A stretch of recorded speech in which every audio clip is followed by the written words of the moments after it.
بسم اللہ الرحمن الرحیم۔ السلام علیکم۔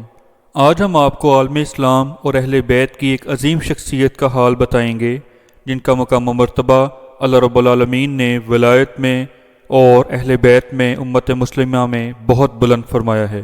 ہم ذکر کر رہے ہیں حضرت سیدہ عابدہ زاہدہ سیدہ نفیسہ رضی اللہ تعالی عنہا کا۔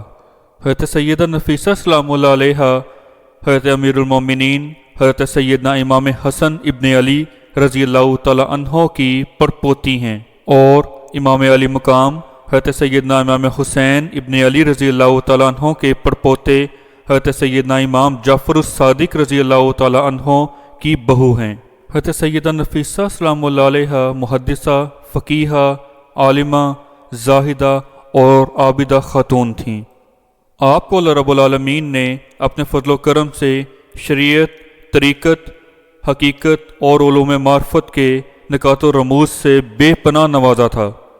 آپ اپنی کڑی ریاضت کے ذریعے، دن رات عبادت کے ذریعے اس مقام پر پہنچیں جو امت محمدیہ صلی اللہ علیہ وآلہ وسلم میں بہت کم لوگوں کو نصیب ہوا ہے، یعنی ولایت کے بلند ترین درجوں پر آپ فائز رہیں، اور آپ سے بڑے بڑے اولیاء اکرام نے فیض حاصل کیا ہے۔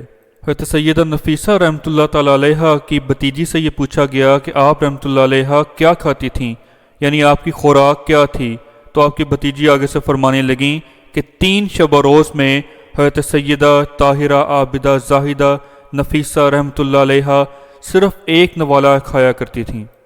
آپ رحمۃ اللہ تعالی علیہ کی ولادت بسعادت مکہ مکرمہ میں 145 ہجری المقدس میں ہوئی۔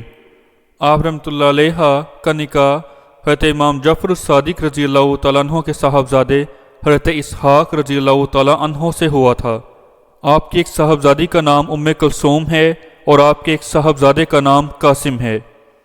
آپ رحمۃ اللہ تعالیٰ علیہ نے اپنے شوہر، اپنے خاوند حضرت اسحاق رضی اللہ تعالیٰ عنہ کے ساتھ مدینہ منورہ سے مصر کی طرف ہجرت فرمائی تھی، اور روایات میں آتا ہے کہ جب آپ کی آمد کی خبر اہل مصر کو پہنچی تو اہل مصر نے اہل بیت کے احترام میں اس گھرانے کا عظیم اور فقید المثال استقبال کیا، جو کہ تاریخ اسلامی کا ایک درخشندہ باب ہے۔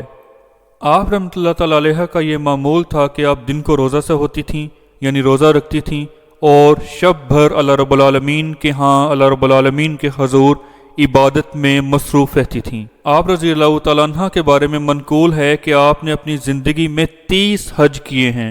آپ کی بھتیجی فرماتی ہیں کہ میں نے اپنی پھپھو جان کی 40 سال خدمت کی ہے، اور ان 40 سال میں سیدہ نفیسہ رحمۃ اللہ تعالی علیہ کو میں نے سوتے ہوئے نہیں دیکھا۔ جب آپ سے پوچھا جاتا تھا کہ آپ رات کو آرام کیوں نہیں کرتی، تو آپ آگے سے جواب دیتی کہ میرے سامنے دشوار گزار گھاٹیاں ہیں، دشوار گزار منزلیں ہیں جو صرف کامیاب لوگ ہی طے کر سکتے ہیں۔ کہا جاتا ہے کہ وصال سے قبل یکم رجب المرجب کو آپ بیمار ہوئی تھیں، اور رمضان المبارک کے روزوں تک آپ کا مرض بڑھتا گیا تھا۔ جب شدید بیماری کے دوران آپ کو کسی نے مشورہ دیا کہ آج تو اپنا روزہ توڑ دیں، تو آگے سے آپ نے کتنا خوبصورت جواب دیا کہ میں 30 سال سے دعا کر رہی تھی کہ یا اللہ جب مجھے موت آئے تو میرا روزہ ہو، اور اب یہ خواہش پوری ہونے والی ہے تو تم لوگ یہ کہتے ہو کہ میں روزہ توڑ دوں۔ یہ کہہ کر آپ رضی اللہ تعالیٰ عنہ تلاوت کلام پاک میں مشغول ہو گئیں، اور اسی دوران آپ کا انتقال ہو گیا۔ آپ کا انتقال رمضان المبارک کے مہینے میں مصر ہی میں ہوا تھا۔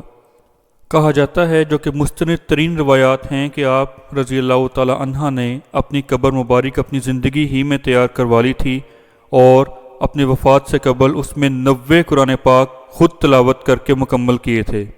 حضرت سیدہ نفیسہ رحمۃ اللہ تعالی علیہ کا مقام دیکھیے کہ حضرت سیدنا بشر حافی جیسی ہستی آپ سے دعا کروانے کے لیے تشریف لایا کرتے تھے، اور حضرت امام شافعی رحمۃ اللہ علیہ کا مقام کون نہیں جانتا کہ آپ 4 بڑے ائمہ میں موجود ہیں، اور امام شافعی رحمۃ اللہ علیہ کی وصیت تھی کہ جب میرا انتقال ہو تو میرا جنازہ سیدہ نفیسہ رضی اللہ تعالی عنہا کی گلی میں سے گزارنا۔ اللہ اکبر۔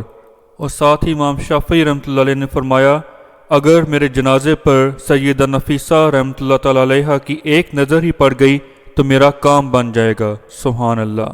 آپ رحمۃ اللہ تعالی علیہ کی وصیت تھی کہ مجھے انتقال کے بعد میری قبر ہی میں دفن کیا جائے، لیکن آپ کے خاوند حضرت اسحاق رحمۃ اللہ علیہ آپ کے جسد خاکی کو مدینہ منورہ